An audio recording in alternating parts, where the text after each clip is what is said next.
suppose right now I'm looking at Google, and I'm looking at the option chain. So you can go to the Google Finance and look for the option chain, and I'll set the option to expiry to be Jan 2017. So that's so right now it's November 2015, so that's a long time ahead. So now if you look here, these are the call options. So I'll skip the call option and I'll look at the put options. So now you can see that someone is willing to give me around $1. So you can say $1.2. If I give them the assurance that I'm gonna buy this stock from them at $300. So if you ask me today, the Google is right now at 733, right? So it's not very likely for it to go to 300, right?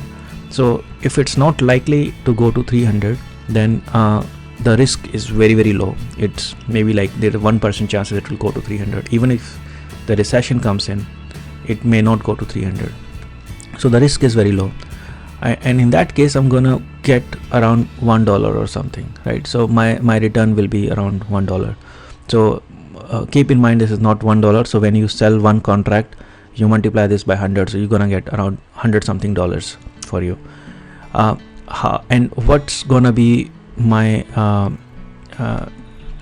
the margin? Like, I need to keep some security with my broker because I am giving a commitment, so I need to keep the money to gain the trust that I will be able to buy at 300. So that margin varies from broker to broker, but it could be 10%, 15%, or sometimes 25% of the price of the underlying price. So that is 300. So if there is a 15% margin requirement, so in this case you will be looking at 30,000 into 15%. So that's for $4,500. So for $4,500 you can get $100 return.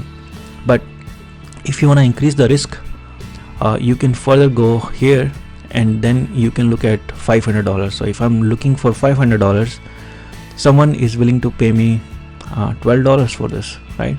So now my risk is much higher, and my rate of returns are also much higher. So let me show this in Excel to you. So let me copy this here and then go to an Excel sheet.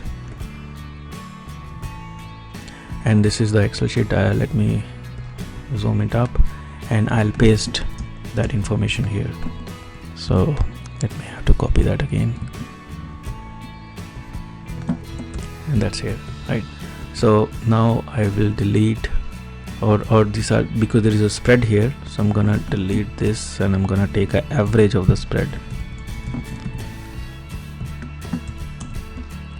and I'll do that for all of them. And once I have the average, I'm gonna copy and paste special and say values, and this is okay. And I'm gonna delete all these things, right? So now this is the this is my return. So this is the premium, and this is the underlying price, so I'll call it as K. So the margin requirement, or the money you have to keep with the broker, varies, but right now I'm just assuming it to be 15%, and I'll say 0.15 into 290. So that's my margin requirement. So now I can drag it down until here. Now what I'll see is, so now if I look at the rate of return, that will be equal to this divided by, so now this is my rate of return, and I can multiply this by 100 to get a percentage. Yep, this is 2%. And now if I go down, so now you can see that you have this rate of return. This expires after 1.25 years. So you can have a rate of return this way if the margin is 15%. If the margin is higher, this percentage is going to decrease, but this is your rate of return.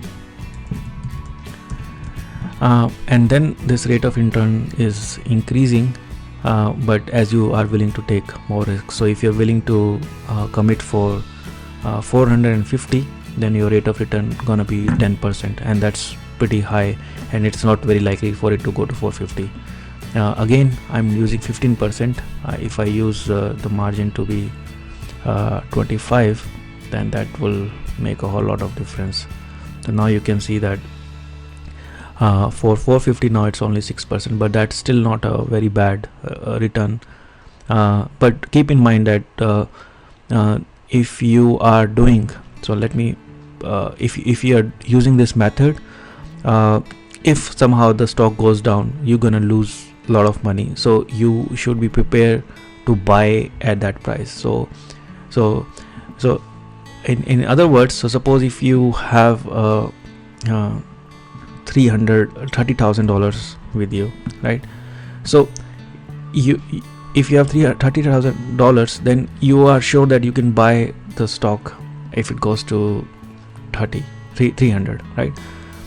So your actual in your mind, you have to keep this to make 100% safe, but broker is only asking you for this much money, so this into 100, so 7,500. So the rate of return we are calculating here is 7,500, but here we are assuming that the stock will not go below. But if you are willing to not worry about your principal and say that, okay, if it goes to 300, I'm ready to lose the money, then this is equivalent to, suppose if you are giving money to some person to borrow, right? So there are always some chances that this person is not going to return you the money. So in that case, your whole thing will go away, right? So that's if you consider that way, then you can consider your rate of your return on this price. But if you want to play 100% safe and make sure that you have the money to buy the stock if it goes to 300, then you have to use this as your principal. So you have to keep that thing in mind. But still, I've seen a lot of people doing this. This is called selling naked puts. So this is how you make investments, right? Another way to save yourself from this is instead of selling naked put, you buy another put. So for example, if I sell, so now I will say that, so sell 300 and buy 290 put. So if you do that, then you are safe if it goes below 290. So in that case, what's your risk? So in that case, your risk will be 300 minus 290. So this is the risk you are putting in, right? So I'll say that this is the principal you invest, and now your return is here. So this is your return. So the return will be equal to so no, the return will not be this now. So the return will be equal to, because you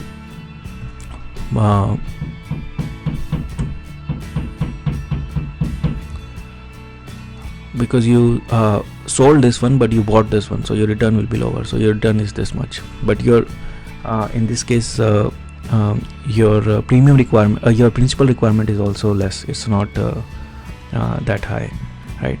So now what will happen? So if you calculate rate of return, that will be equal to this into 100 divided by this. So this is your rate of return. So in this case, you are more safe. So this is called rate of return.